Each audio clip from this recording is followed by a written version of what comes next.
नाज़रीन अस्सलामु अलैकुम वरहमतुल्लाहि वबरकातुहू। उम्मीद करता हूँ आप तमाम हज़रात खैरियत से होंगे।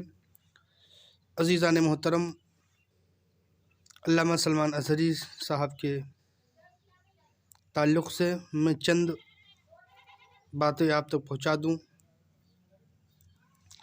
कुछ हज़रातों ने वीडियो डाले हैं जिसमें बताया कि अल्लामा सलमान अज़हरी साहब को अज़ियतें दी गई, तकलीफ़ें जेल में दी गई। और इस रिलेटेड से आप को एक ऑडियो भी सुनाऊंगा और ये भी बताऊंगा कि अल्लामा सलमान अज़हरी साहब इस वक्त मुडासा की जेल में हैं, किस तरह से आप रह रहे हैं, वो भी वीडियो इंशाअल्लाह ताला आपको दिखाऊंगा। और क्या आपको तकलीफ़ है या तकलीफ़ नहीं है, किस वजह से आपको जो वीडियो वायरल हुआ था, तो उस वीडियो में आपको ये दिखाया गया कि आप जो है सुस्ती के आलम में चल रहे हैं। इस पर लेकर के लोगों ने वीडियो तरह तरह के बना दिए कि अल्लामा सलमान अज़हरी को अज़ियतें दी गई, तकलीफ़ें दी गई, हालांकि ऐसा कुछ भी नहीं है। आपको मैं बता दूं, अल्लामा सलमान अज़हरी साहब की ज़मानत अभी तक नहीं हो पाई है। इंशाअल्लाह ताला 17 फरवरी को फ़ैसला होगा। मुफ्ती सलमान अज़हरी साहब बख़ैर व आफ़ियत हैं और उनकी अगली समाअत 15 फरवरी यानी 17 फरवरी को मुडासा गुजरात की कोर्ट में होगी इंशाअल्लाह ताला। ख्याल रहे कि मुफ्ती साहब को किसी की तरफ से कोई तकलीफ़ नहीं दी गई है, लेकिन 8 दिनों से लगातार पुलिस की हिरासत, एक शहर से दूसरे शहर जाना, बार बार कोर्ट में हाजिर होना, इसकी वजह से आपकी सेहत पर बहुत असर पड़ा है।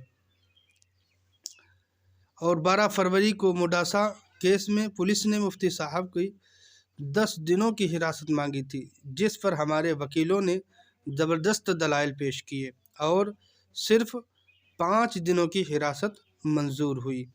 अल्हम्दुलिल्लाह 17 फरवरी को अल्लामा सलमान अज़हरी साहब की सुनवाई होगी। इंशाअल्लाह दुआ करें कि 17 फरवरी को अल्लाह तबारक व तआला अपने हबीब के सदक़े में आपको रिहा फरमाए।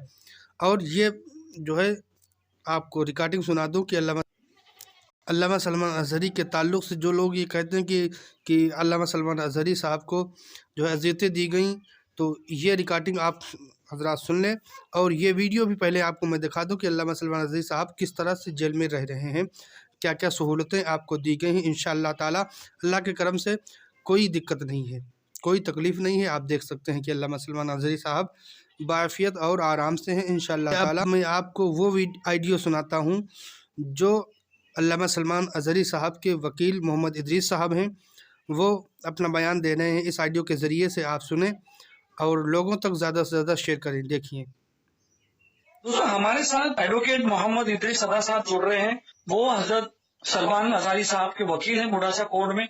आपको पता है कि 5 दिन की उनको रिमांड मिली है। इदरीस साहब अस्सलाम वालेकुम। वालेकुम, बोलिए। इदरीस भाई, पहले तो ये बताइए कि एक वीडियो वायरल हो रहा है जिसमें लोगों को इंतजार है कि भाई हजरत इतने थके हुए ऐसे लिम्बिंग क्यों वॉक कर रहे हैं, क्या हजरत के साथ जो है गलत व्यवहार हुआ है या उनको टॉर्चर दिया गया है। बहुत सारा एक वीडियो वायरल हो रहा है। मैं चाहता हूँ कि पहले आप उसके बारे में बताएं, फिर हम बेल के बारे में बात करेंगे। जी सर, बात ऐसी है कि हजरत के खिलाफ जो एफआईआर दर्ज हुई, उसके बाद जो मोडासा पुलिस है वो उनको जूनागढ़ लेने के लिए गई थी और जूनागढ़ से ट्रांसपोर्ट वारंट के आधार पर उनको 11 तारीख सुबह यानी कि 10-12 घंटे का रन करके वो लोग तुरंत लेके आए यहाँ पे गुजरात मोडासा।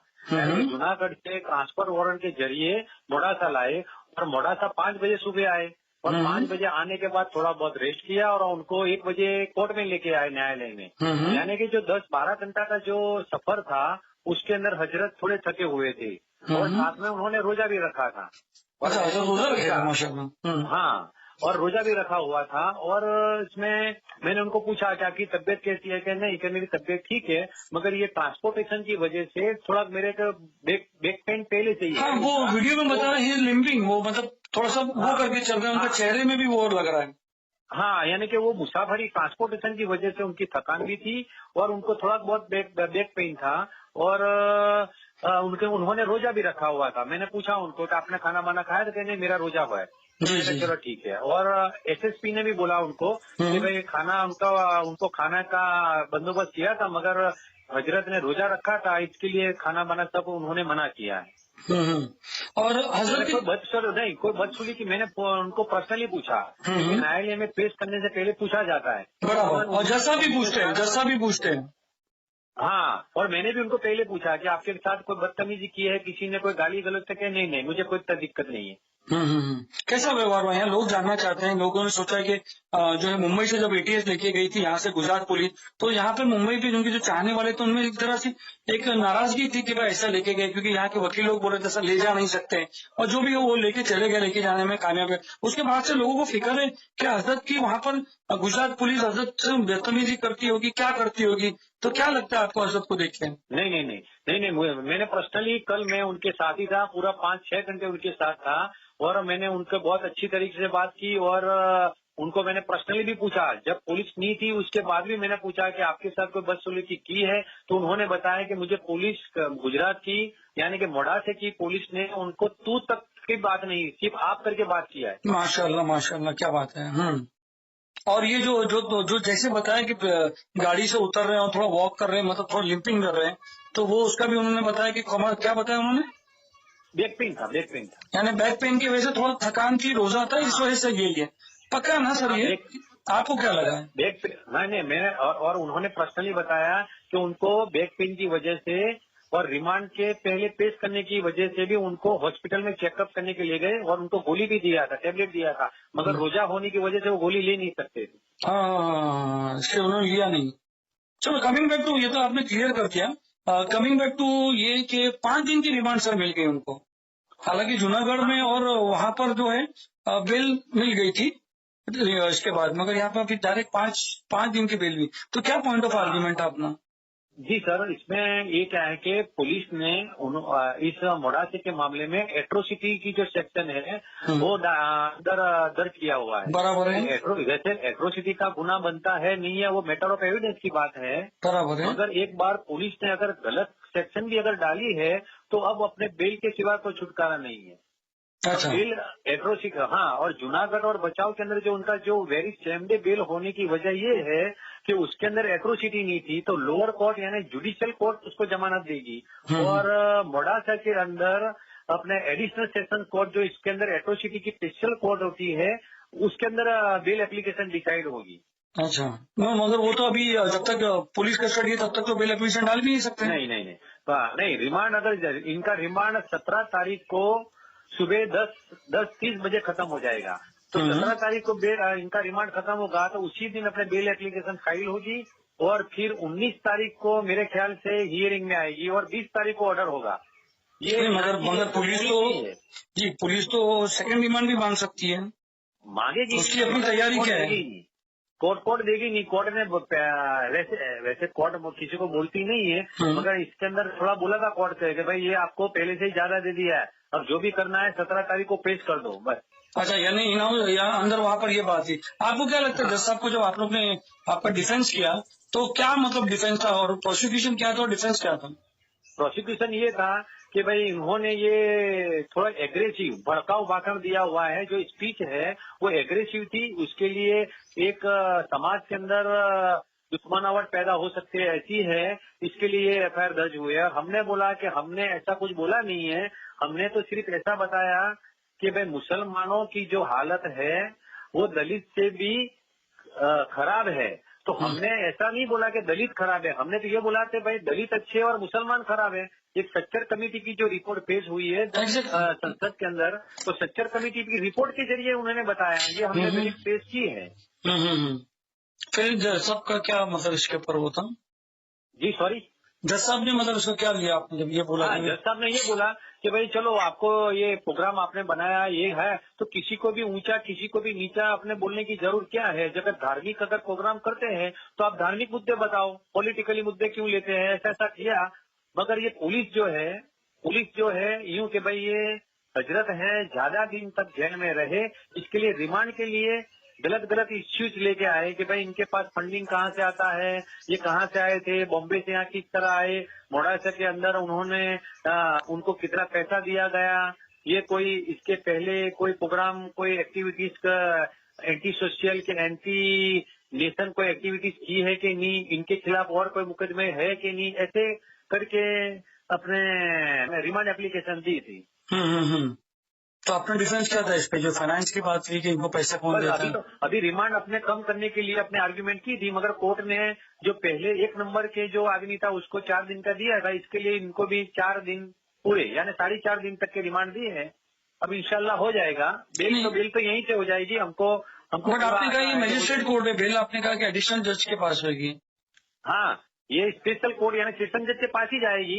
मगर 3-4 दिन जैसे ही रिमांड खत्म होते हैं तो 3 या 4 जेल कस्टडी होगी, जुडिशियल कस्टडी हो जाएगी। हाँ, जुडिशियल, फिर हियरिंग होगा, उसके बाद फिर ऑर्डर होगा। अच्छा, जुडिशियल कस्टडी होगी तो कौन से जेल पे ले जाया जाएगा उनको? यहाँ मोड़ासा की जेल यहाँ अच्छी है। बाई चांस यहाँ अपने 500 200 या 250 केजी के लिए अरेंजमेंट होता है, यहाँ जेल अच्छी है। अच्छा, फिर उसके बाद आप लोग बेल एप्लीकेशन डालेंगे वहाँ पर? हाँ, हमारी तैयारी ऐसी है सर कि हम 17 तारीख को उनका 10:30 बजे रिमांड खत्म होता है, तो 17 तारीख को ही हम 1 या 2 बजे तक हम बेल हम पुटअप कर देंगे ऑनरेबल कोर्ट में। अच्छा, अगर जब तक एक और केस आ गया तो क्या करेंगे, उसकी क्या रेमेडी आपने ली है आपकी वकीलों की टीम ने? क्योंकि आपने देखा है कि एक खत्म होता है तो दूसरा आ रहा है, दूसरा खत्म होता है तीसरा आ रहा है, तो क्या आपकी वकीलों की टीम ने उसकी क्या बंदोबस्त किया है? हाँ, उसके लिए जो मुफ्ती साहब हैं उनके बड़े भाई से ताल्लुकात हुए हैं, उनके साथ थोड़ी गुफ्तगू हुई है, तो उन्होंने अभी गुजरात हाई कोर्ट के अंदर जाने के लिए और एडवोकेट से बात की है कि भाई एक खत्म होता है दूसरा होता है, तो इसके लिए कोई ठोस एक्शन लेने के लिए हाई कोर्ट के अंदर पिटीशन करने की तैयारी की है।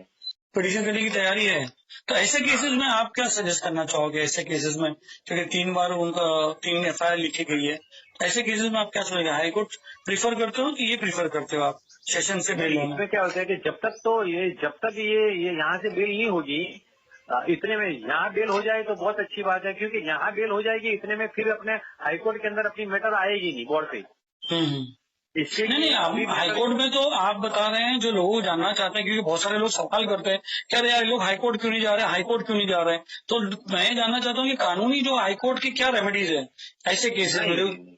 ऐसे केसेस के अंदर मान लो कि अब एक एग्जांपल दे रहा हूँ कि मान लो कि एक और FIR हो गई, तो अभी से अपने उनकी अग्रिम जमानत या हाईकोर्ट के अंदर सीधे क्वशिंग पिटीशन या हाईकोर्ट में स्टे लेने के लिए अपने कुछ कार्यवाही कर सकते हैं। अगर मोड़ासा के केस में भी अपने कर सकते थे, मगर मोड़ासा के केस के अंदर 10 तारीख को सैटरडे आ गया, 11 तारीख को संडे आ गया और दोनों दिन कोर्ट हाईकोर्ट बंद थी। अगर मान लो कि अपने इनको जूनागढ़ से उठाने के पहले अपने थी तो ये मामला यहाँ मोड़ासा तक नहीं आता, मगर उन्होंने पुलिस ने इतनी चालाकी से काम किया है कि 9 तारीख को FIR की, 10 तारीख को उनको लेने के लिए निकल गई और 11 तारीख को लेके आ गई।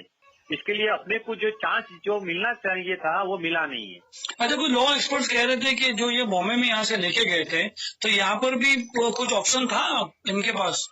हाँ, मगर हजरत से मेरी बात हुई थी कि भाई उनको जो बुलाया गया कि भाई बम्बई में कि भाई आपको अरे जूनागढ़ में भी, तो उन्होंने खुद बताया कि भाई मैं स्टेटमेंट दे दूंगा तो केस तो खत्म हो जाएगा। हजरत को थोड़ी सी ऐसी थी कि भाई ये इतना मामला गंभीर नहीं है।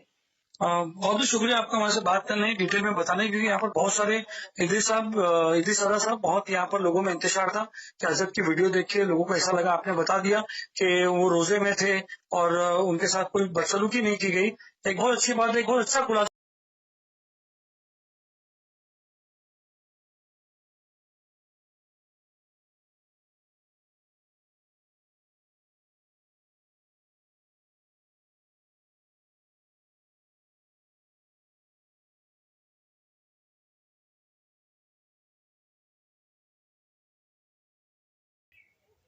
अल्हम्दुलिल्लाह, आप तमाम हज़रात ने ये ऑडियो सुन लिया कि आपके वकील ने, मुफ्ती सलमान अज़हरी साहब क़िबला के वकील ने क्या बताया कि आपको कोई तकलीफ़ नहीं है अल्हम्दुलिल्लाह, और आप जो है लगातार रोज़ा रखने की वजह से आपकी ये हालत हो गई है।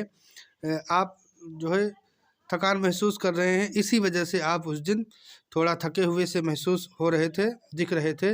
इंशाअल्लाह अल्लाह तबारक व तआला के करम से आपको पुलिस वालों ने भी आपसे जो है आप करके बात की है, तू तलाक से नहीं बात की है, बल्कि आप करके बात की अल्हम्दुलिल्लाह। ये अल्लाह के शेरों का मामला है। इंशाअल्लाह ताला 17 फरवरी को अल्लामा सलमान अज़हरी साहब की रिहाई होगी। आप तमाम हज़रात से दुआ दरख्वास्त है कि अल्लामा मुफ्ती सलमान अज़हरी साहब के लिए दुआए खैर करें, ज़्यादा से ज़्यादा इस वीडियो को शेयर करें ताकि लोग अल्लामा सलमान अज़हरी साहब के हक़ में ज़्यादा से ज़्यादा दुआ करें कि अल्लाह तबारक व तआला अपने हबीब पाक साहिब लौलाक सल्लल्लाहु तआला अलैहि वसल्लम के सदक़े तो फ़ैल से अल्लामा सलमान अज़हरी साहब की रिहाई फरमाए। आमीन बजाय सय्यिदुन नबिय्यीन सल्लल्लाहु तआला अलैहि वसल्लम।